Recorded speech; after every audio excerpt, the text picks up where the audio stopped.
Bonjour à toutes et à tous, c'est Kiki la vedette et aujourd'hui on va se retrouver pour un cours sur homogène ou hétérogène. Donc, on va passer à ses propriétés et d'abord et avant tout à ce rappel. Donc un mélange est constitué d'au moins un composant et un corps pur c'est un seul composant. Ça veut dire qu'un corps pur ne peut pas être considéré comme un mélange et un mélange comme un corps pur. Donc, un mélange homogène, c'est un mélange dont on ne distingue pas les composants, comme ce qu'on verra après pour le sel et l'eau. Ensuite, pour le mélange hétérogène, c'est donc un mélange dont on distingue les composants, c'est l'inverse. Donc, du mélange homogène avec l'eau et l'huile, que normalement vous connaissez, avec l'huile qui remonte à la surface. Donc, je vais vous laisser patienter quelques instants, je coupe quelques secondes la vidéo et je vous la remets sur l'écran de début pour que vous puissiez savoir qu'est-ce qui est un mélange homogène à un mélange hétérogène. Donc maintenant nous allons voir quelle est la catégorie des mélanges homogènes ou hétérogènes. L'eau et le sel, ce serait plutôt homogène.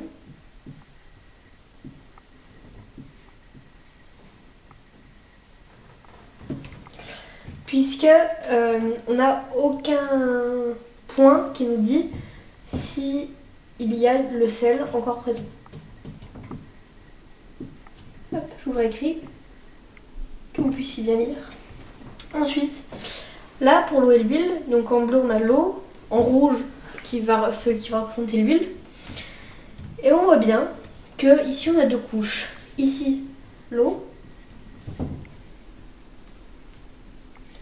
Et ici, l'huile. Donc, on voit très bien que sur n'importe quel mélange, l'eau et l'huile ne se mélangera pas. Donc, c'est hétérogène.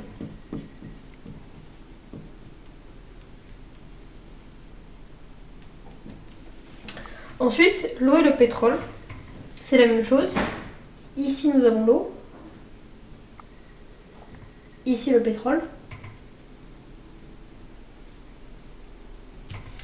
Donc, on voit très bien que c'est comme l'huile, il ne se mélangera pas, il reste à la surface.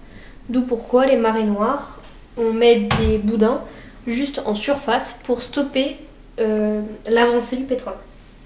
Donc c'est hétérogène.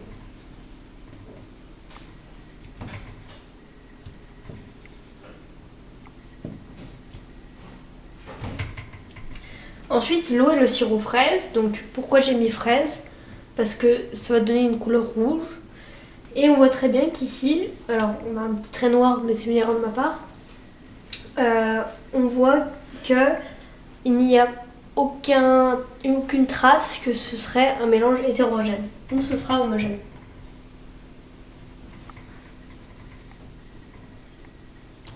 Voilà, donc c'est la fin de cette vidéo. Si vous avez des questions, n'hésitez pas à les mettre en commentaire. Et en description, je vous ai mis un lien qui permet d'accéder à une activité que j'ai créée. Au revoir à tous.